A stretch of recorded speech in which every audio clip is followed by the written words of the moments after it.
दहेज की आखिरी कीमत, जब बहू को छत से धक्का दिया गया। उसने सिर्फ इतना कहा था, पापा अब और पैसे नहीं दे पाएंगे, और अगले ही पल उसे छत से नीचे फेंक दिया गया। बारिश की हल्की बूंदें गिर रही थीं। पूरे मोहल्ले में शोर मचा था। कोई एम्बुलेंस बुलाओ, बहू छत से गिर गई। जमीन पर पड़ी थी नेहा। उसकी सांसें चल रही थीं, मगर आंखों में डर अब भी जिंदा था। लोगों ने उसके पति राकेश से पूछा, कैसे गिर गई? राकेश तुरंत बोला, पैर फिसल गया होगा। लेकिन नेहा की आंखों से आंसू बह निकले। वो कुछ कहना चाहती थी, पर दर्द उसकी आवाज रोक रहा था। कुछ महीने पहले नेहा की शादी बड़े अरमानों से हुई थी। उसके पिता ने अपनी पूरी जमा पूंजी लगा दी थी। गाड़ी दी, सोना दिया, फर्नीचर दिया। फिर भी ससुराल वालों की भूख खत्म नहीं हुई। शादी के दूसरे दिन ही उसकी सास ने ताना मारा, बस इतना ही दिया तुम्हारे बाप ने?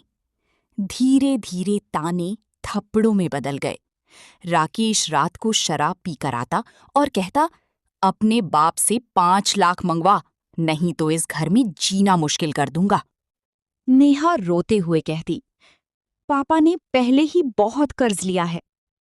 मगर किसी को उसकी तकलीफ नहीं दिखती थी। जुल्म बढ़ता गया। कभी उसे खाना नहीं दिया जाता, कभी कमरे में बंद कर दिया जाता। एक दिन तो उसकी सास ने गर्म चाय उसके हाथ पर फेंक दी। नेहा ने अपने पिता को फोन किया, पापा मुझे यहां से ले जाइए। लेकिन उसके पिता की आवाज कांप गई, बेटी लोग क्या कहेंगे, थोड़ा सहन कर ले। नेहा चुप हो गई।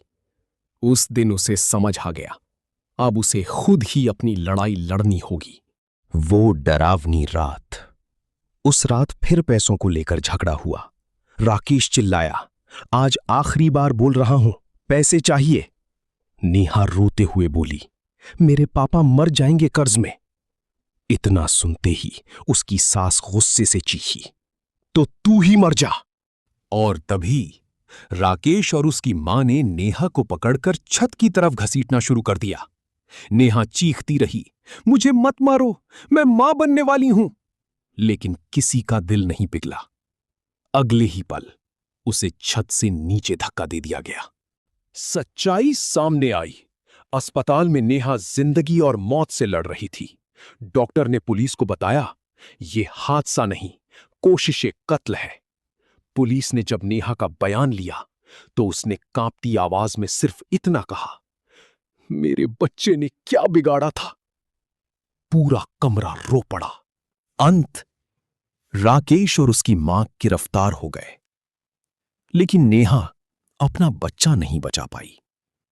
कुछ महीनों बाद नेहा ने एक संस्था शुरू की, जहां वो दहेज और घरेलू हिंसा से पीड़ित महिलाओं की मदद करने लगी।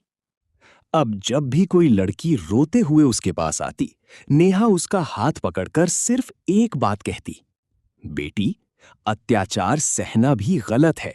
दहेज सिर्फ पैसों की मांग नहीं, कई बेटियों की सांसों की कीमत बन चुका है। कहानी पसंद आए तो लाइक एंड सब्सक्राइब करें।